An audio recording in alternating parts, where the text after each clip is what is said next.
Jeremy, can you describe just kind of where your headspace is at right now, man? I mean, I think about last time you were here and, very emotional week and all that, and then it all falls apart. So where do you stand right now? Shit, I'm jamming, bro.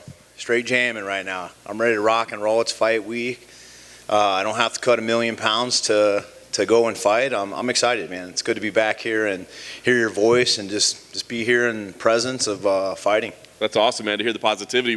I can't imagine you were that way right away, right? I mean, I know you want to get out there and fight. So, I mean, how difficult was that to not, get that opportunity? What do you do, man?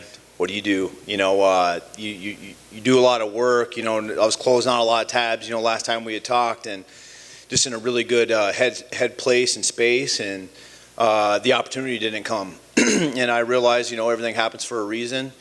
Take the positive out of it, just like I go about my life, and here we are facing, I feel like, a more game opponent, a little bit more dangerous of opponent, guy who can mix it up a lot better than Jafar, so I'm excied. Nice. Any regrets? I mean, I know you're going to be you're the little heathen for a reason, but I mean, any regrets in that shove? You saw my interview and you heard his interview. He kind of sounded a little bit arrogant, not really giving me credit, kind of saying this, saying that, and he was dealing with injuries. And then when that happened, it was like, oh, I get it, But the human side of me was like, that maybe it could have waited. But, the primal side was like, nah, fuck that, bro. You broke protocol. First of all, we were in UFC a couple days before that, pounding, to him and his girlfriend, whatever, and everything was cool, but I could tell at the weigh-ins, and he just kept coming up, and he was just like in his eyes, and he gets right in my face and touches nose to nose, and to me, it was just like disrespect, bro. I'm showing up for a different reason. I was really showing up to really concuss him on Saturday night. I mean, call it brutal what it is, but you watch my highlight tape, you know what I'm here to do, and to me, it was just disrespectful. And, like we could have had a good fight, and I was cool. I was telling you earlier that we were cool. We were hanging out before, and even he was late to the weigh-ins. He came in like he was going to hit a set. So I just think that he was just in a different headspace than I was, and it's probably a good thing that we didn't fight because I had bad intentions. They have like the Jeremy Stephens policy now, right? Like before every card, they're telling people, by the way, if you touch anybody, you can be taken off this card. Yeah, that doesn't work, man. I've seen so many people touch people. This is the fight game, bro. This isn't a sport. You want to keep it sport. Watch something else. Connor kicked Dana. And did he get any trouble or any fines taken out? Hell no. Boy's making him millions and millions of dollars. So. It's the fight game. People love that shit, to be honest. Yeah, they actually do. All right, let's talk about this opponent. As you said, kind of a more game opponent. I mean, an impressive record, but obviously a lot of it built outside of the UFC. So were you familiar with this guy at all when they presented him to you? No, I had to look him up. What do you think and what you've seen? MMA wrestler, striker, grappler at heart, is another guy I feel like is going to want to be taking me down. Game plan, trains with a great camp and American Top Team, so they game plan really well. But he's going to find out in there it's hard to game plan against a dude who's throwing bricks and shotguns at your chest and body and able to defend takedowns as well. Frankie Edgar took me down a couple times, but it didn't hold me down very long. I was able to get up, and Frankie held down Charles Oliveira and whooped his ass. So Dennis Bermudez, guy who come in with wrestling, he took me down right in the beginning of the first round. I'd received a cut, little things, but then after that, all his takedown attempts were failed. Then he ended up getting smashed with a knee to his dome, and that's how we treat them guys right there. So I'm looking to go out there and have a great performance against Gamrot. I feel like he's a worthy opponent. He's game, but he's in for a long night. Yeah. What do you do if he gets in your face at the weigh-ins, at the ceremony, at the face-off? What do you do? You know what? I don't think we're just going to allow that. I think we're just going to keep a distance. I might just stick my hand out to shake his hand. I want to be completely calm, chilled, collected.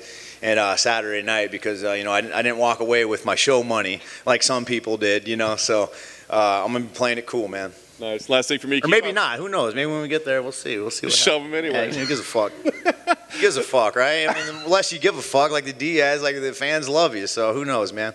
Catch me in the mood. We'll see. Maybe that'll be your thing. Like just when people walk up, you just automatically shove them. Shoving Stephens, baby.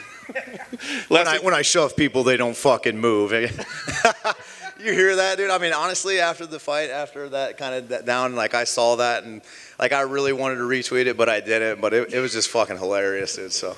Last thing for me, just talk about, I guess, the importance of this fight. Because, you talk about, man, like the great headspace you were in and kind of this, reinvention of yourself, then you didn't get to. So, I mean, is this a big night for you to go out there and show that the work you put in is paying off? Every night is a big night, man. Your ass is on the chopping block every time you get in the UFC, even if you're on a win streak. You don't give a fuck, man. You got to go out there and do your thing. But I don't ever put that pressure on. I can just fight. I can scrap. I just have it naturally. I know that, but I know that I want to win. I don't want to fucking lose. I don't want to be one of them guys just come in like, oh, I had a great performance. No, I want to put people away. I want to win. Like I've been telling people, the money is for my family, for my future, for them to play softball, for them to do their thing. I just want the fucking win, just to stand over your body after I concussed you and you're laying there and just almost like, oh, that's the win, bro. That's what I chase. It's the adrenaline. It's been a long damn time, bro, and it's been a long over a year since I fought. Since I was 16 years old.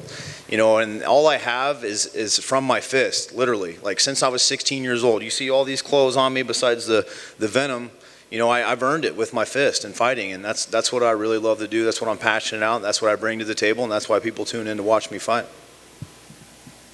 Is that last fight? Do you want that one to actually happen, or does the shove count as a win in your mind? To me, it does. I mean, fuck. He didn't want none. He didn't show up. I mean, a shove really did all that to you, and the way that he went about, I know the little backgrounds where he was like, oh, I'm going to get a lawyer, and no, I need paid. So the UFC paid him. They didn't want to deal with it. They're like, oh, we did you a favor by not doing the commission.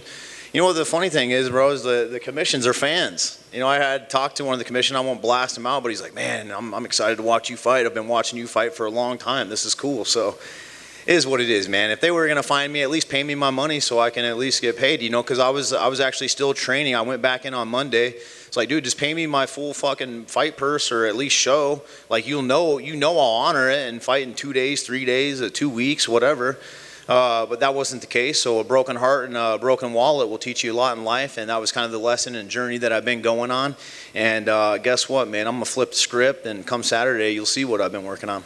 In a weird way, right? It's funny because there'll be some people like, oh, you can't do that. You can't shove each other at the weigh-ins. But then change the channel. But then if they rebook that fight, it'll be like twice as big now because that happened. Nah. I'll never take that fight ever. He had a great opportunity in the co-main event. He would have never had a co-main event if it wasn't for me, let's be honest. And the way that he went about things, I have zero tolerance for that type of behavior. If he wins and works his way up, for sure. But honestly, I don't want that fight. To me, I was just going to knock his ass out and move on. Cool, thank you. I read this correctly. This is your second training camp sober, correct? Yep. I guess, can you talk a little bit about just the difference now? Obviously, the first one, you felt the effects, but now that it's been a while and you've done the process, can you just talk about mentally and physically the difference that you're feeling day in and day out? Yeah, maybe in the past that, the fight would have happened like that and I wouldn't have got paid. Maybe I just would have went off drinking my sorrows away. Maybe I would have just done that instead of going back to the gym. The no drinking's really just kind of kept me focused and kind of kept me in the gym, kept me thinking on the positive, kept me working. People say I even look better. My face looks a little bit more clear. And I'm feeling the benefits of quitting one thing has opened up a lot of doors for me. I'm very excited at the place where I'm at. I'm not living in fear. I'm not like, oh my God, I got to win this fight. Oh, blah, blah, blah. Like, I honestly cannot fucking wait and go out there and perform like that. I was just born to perform. I really realize that. I know that I'm standing in my power and I'm standing in my best right now. These few years that are coming are going to be my best years, and then I'm gone. You brought it up a little bit earlier, possibly, you're always on the chopping block. There's very few guys who have had the lengthy UFC career that you have. Is that something you honestly, think could happen? Because I think a lot of people, they're like, look, UFC has said they like Jeremy Stephens win or lose until he probably calls it a day. Yeah, I don't like losing. Losing fucking sucks, and I don't get paid these big red panty night checks, so I like to win. Like I just told you, I love to win. The money is for my family. I would just come in here and fight for free if I didn't have a family, honestly. I love fighting that much. But it teaches you a lot in life and where I really want to go, where I see myself, life after fighting, during fighting. I want to be living my best life, dude, so I'm here to win. Thank you. What does life after fighting look like for Jeremy Stephens? chill, bro. No more weight cutting. Just chilling on real estate, collecting money, watching my kids grow up, maybe being a softball coach, softball dad. I really just want to enjoy the journey and let my money work for me and just live life, you know. And I definitely want to be 70 years old, still, you know, picking up the lady, shaking her down like dice at night, and running marathons and just enjoying and just kicking back. You know, I got a brand name, Screaming Heathen. I'm looking to make my own beer, have my own marijuana brand, and just live life, brother. You would be the most intense softball coach ever. Do you ever do anything like, you know, it's funny. You haven't met my wife. I love your passion. I mean, do you ever try to do anything like super chill, like fishing, or are you the most intense fisherman in all of history? No, I love to fish. I'm from the Midwest, man. I love to hunt. I love to fish. I do super still stuff, you know. I like to smoke weed and meditate and do hot yoga. I do them things. I'm a lot different person outside the octagon. I wish maybe you guys would follow me around. You'd be like, really? This guy does that? You know? Or you probably don't even know I drink coffee. You know? People just think I brush my teeth with bad intentions, like Dana said all the time. I walk around, but I'm not an angry person, bro. I really like to stand in my power. I really like to help people. I love to give back. I'm the type of guy who take off my shirt. I've donated to homeless. I've put myself in charities. I've given back. I take my kids to programs in the shelters. We go down there for Christmas. We donate stuff like that because, you know, I can't sit back in my big ass house and pool and be like, hey, you don't, you know, this is the way.